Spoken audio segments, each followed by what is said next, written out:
સ્વાગત છે તમારું મહંમદ રસોઈમાં। આજે હું તમારી સાથે શેર કરીશ ઝટપટ અને ફટાફટ તૈયાર થઈ જતો દૂધ પાક। શ્રાદ્ધમાં ઉપયોગી થાય એવો આપણે આજે દૂધ પાક બનાવવાનો છે। નથી કોઈ જાતની ક્રીમનો ઉપયોગ કરવાનો કે નથી કોઈ જાતનો પાવડરનો ઉપયોગ કરવાનો, કોઈ જાતની પેસ્ટનો ઉપયોગ નથી કરવાનો અને તો છતાં આપણે ક્રીમી એવો દૂધ પાક બનાવીશું। તો ચાલો જોઈએ દૂધ પાકની રેસીપી। તેના માટે મેં આ 1.5 લીટર દૂધ લીધું છે અને ખાંડ લીધી છે, પછી ચોખા લીધા છે પલાળી અને કોરા કરી લીધા છે અને આ આપણે મલાઈ લીધી છે, દૂધની ફ્રેશ મલાઈ લીધી છે અને સારોળી લીધી છે, કાજુ અને બદામ બે સાથે લીધા છે, પિસ્તા લીધા છે અને એલચી પાવડર છે અને જાયફળ પાવડર છે, થોડું ઘી લીધું છે। થોડુંક ઘી લઈ અને આપણે આ વાસણને ગ્રીસ કરી દઈએ। જો તમારી આગળ સ્ટીલનો જાડા તળિયાવાળું વાસણ હોય તો તમે એ લઈ શકો છો, પણ આપણે તીનનું વાસણ હોય ને તો દૂધ પાક તળિયે બેસતો નથી અને સ્ટીલનું વાસણ હોય તો જાડા તળિયાવાળું જોઈ અથવા તો કુકરમાં થઈ શકે। અને મેં આજે આ તીનનું વાસણ લીધું છે, આમાં એકદમ સરળ દૂધ પાક બેસતો નથી આપણો। તો હવે આપણે એને ચાલુ કરીશું, ગેસ ચાલુ કરી ત્યાર પછી એમાં પાછું થોડું આપણે ઘી નાખશું। ઘી એટલા માટે કે આપણે ડ્રાયફ્રૂટ સાતળવાના છે એટલા માટે, બાકી આમાં ઘીની જરૂર નથી। હવે આપણું ઘી ગરમ થઈ ગયું છે, તેમાં આપણે આ કાજુ અને બદામ બે નાખી અને સાતળી, કોઈ એને સાતળવાના નથી, એક થોડાક જ સાતળવાના છે।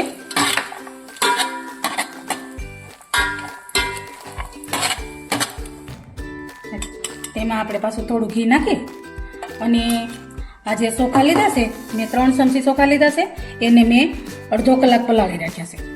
પલાળી અને નિતારી કોરા કરી લીધા છે અને હવે એને આપણે સાતળવાના નથી પણ ઘીનું કોટિંગ કરવાનું છે, એટલે આપણે પહેલાં આમાં ઉમેરી દઈશું।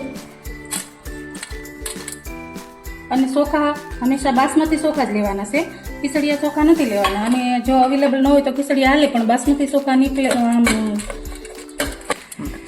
તો આ બાસમતી ચોખાની ફ્લેવર સારી આવે છે, એટલે બાસમતી ચોખા દૂધ પાકમાં ઉપયોગ કરવાના હોય છે। અને હવે આપણે આ દૂધ લીધું છે, દૂધ ઉમેરી દઈશું।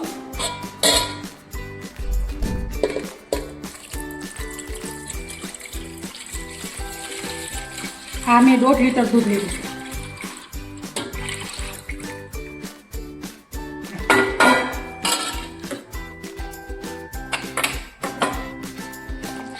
તો આ રીતે આપણે એને થોડી થોડી વાર હલાવતું રહેવાનું છે અને જ્યાં સુધી ચોખા કૂક થાય ને ત્યાં સુધી એને પકવવાનું છે।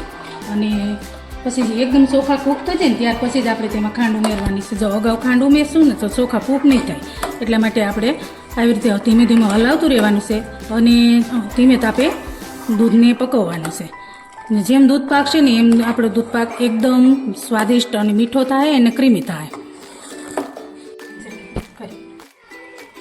તો આપણું દૂધ મેં સાઈડમાં ઉકળવા મૂક્યું છે, ત્યાં સુધી આપણે અહીંયા આ જે ખાંડ લીધી છે ને એને આપણે કેરેમલ કરી લેવાની, એટલે બહુ ઝાઝી નથી ઓગાળવાની, થોડીક ઓગળે ને એટલી જ કેરેમલાઇઝ કરવાની છે।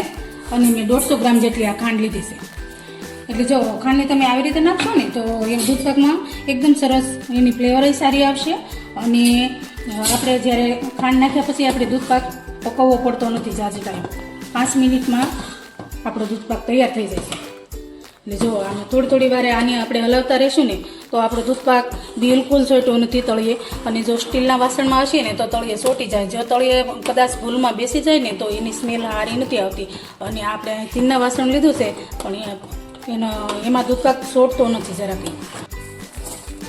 જો આ રીતે આપણે કેરેમલાઇઝ કરી લેવાની છે, એકદમ બ્રાઉન કલરની નથી કરવાની, આપણે ઓગાળવાની જ છે ખાલી। એટલે આપણે એની જે ફ્લેવર કરશું એકદમ કેરેમલ કરશું ને તો એની ફ્લેવર બે જાતી હોય છે, પડશે। આ રીતને આપણે ઓગાળવાની છે।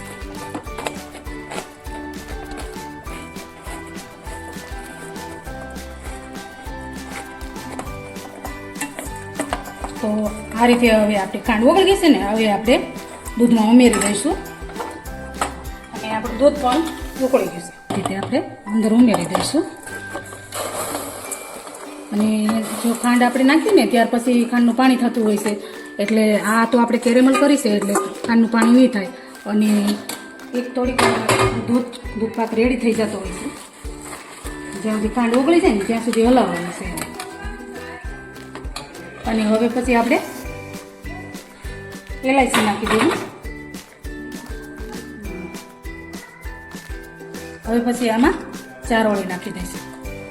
ચારોળી નાખી અને 1 ચમચો મેં આપણી ઘરની મલાઈ લીધી છે. મલાઈ નાખવાથી આપણે એકદમ દૂધપાક ક્રીમી થતો હોય છે. જો આપણે કોઈ પણ પાવડરની જરૂર નથી પડતી, મિલ્ક પાવડર નથી ઉમેરવો પડતો, કે નથી ચોખાનો પેસ્ટ ઉમેરવી પડતી, કે નથી કાજુની પેસ્ટ ઉમેરવી પડતી. અને તોય છતાં જો તમે જોઈ શકો છો આપણો દૂધપાક એની કન્સિસ્ટન્સી જો આવી થઈ ગઈ, કેટલો ઘટ થઈ ગયો છે. અને એમાંય મલાઈ ઉમેરી છે એટલે બહુ સ્વાદ એનો જૂઠો હોય છે. તો આપણો દૂધપાક એકદમ મસ્ત અને એનો કલર પણ ચેન્જ થઈ ગયો છે. આપણે પેલી ખાંડ ઓગાળીને નાખી છે ને એટલે એનો કલર ઓરિજિનલ કલર આવી ગયો છે. ઘણા કેસર નાખતા હોય છે પણ આપણે કેસરનો ઉપયોગ નથી કર્યો, છતાંય આપણો દૂધપાકનો આવો ઓરિજિનલ કલર હોય ને તો જ સારો લાગશે. એટલે આપણે બીજો કોઈ કલરનો પણ ઉપયોગ નથી કર્યો અને એકદમ સરળતાથી બની જાય, જલ્દી બની જાય એવું થયું છે. હવે આપણે તેમાં આ જે આપણે રોસ્ટ કર્યા હતા ને એ ડ્રાયફ્રૂટ નાખી દઈશું. હવે આપણો દૂધપાક બનીને રેડી થઈ ગયો છે. હવે આપણે તેમાં ઇલાયચી પાવડર નાખી દઈશું. અને ખાંડ મેં 150 ગ્રામ નાખી છે. તો તમારી ચોઈસ પ્રમાણે તમને ઓછા વધુ જોતી હોય અને ગળપણ વધારે જોતું હોય તો તમે આ મેં જાયફળ પાવડર નાખ્યો છે અને તમે ખાંડ ઓછા વધુ નાખી શકો છો. અને જો એનો કલર આપણે એકદમ ચેન્જ થઈ ગયો છે. જે આપણે પેલી ખાંડ ઓગાળીને નાખીને એના થકી એનો કલર એકદમ ચેન્જ થઈ ગયો છે. તો આ ઓરિજિનલ કલર દૂધપાકમાં સારો લાગે છે. હવે આપણે આનું સર્વિંગ કરી લઈશું. આપણો દૂધપાક હવે રેડી થઈ ગયો છે. હવે આપણે એને સર્વિંગ બાઉલમાં લઈ લઈશું. અને તમે જોઈ શકો છો એકદમ એનો કલર પણ મસ્ત લાગે છે. એમાં કોઈ જાતનો આપણે કેસરનો કે કલર નથી નાખ્યો તોય છતાં એનો કલર મસ્ત લાગે છે. અને એમાં ચોખા પણ જો તમે જોઈ શકો એકદમ છૂટા ચોખા થયા છે. કારણ કે ચીપકતા નથી. એનું કારણ એ છે કે આપણે તેને ઘીમાં કોટિંગ કર્યા હતા ને એટલે ચોખા મસ્ત છૂટા થયા છે. અને આ રીતે આપણે સર્વિંગ બાઉલમાં લઈ અને હવે સર્વ કરશું. જો આપણે એકદમ ક્રીમી દૂધપાક બન્યું છે. આપણે કોઈ પણ જાતની તેમાં કોઈ પણ જાતનું આપણે પાવડર નથી ઉમેર્યો કે પેસ્ટ નથી ઉમેરી. અને હવે આપણે પિસ્તાથી ગાર્નિશ કરી દઈશું. ઉપરથી નાખીશું પિસ્તા. તો તૈયાર છે આપણો શ્રાદ્ધમાં ઉપયોગી થાય એવો દૂધપાક.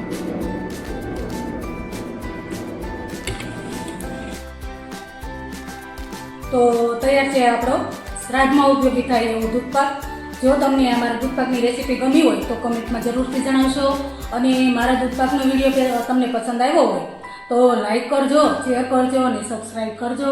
બાજુમાં રહેલું બેલ આઇકન બટન દબાવી દેજો જેથી કરીને મારા નવા વિડીયોના નોટિફિકેશન તમને જલ્દી મળી જાય. અને હવે આપણે ફરી મળીશું નવી રેસીપી સાથે. Thank you.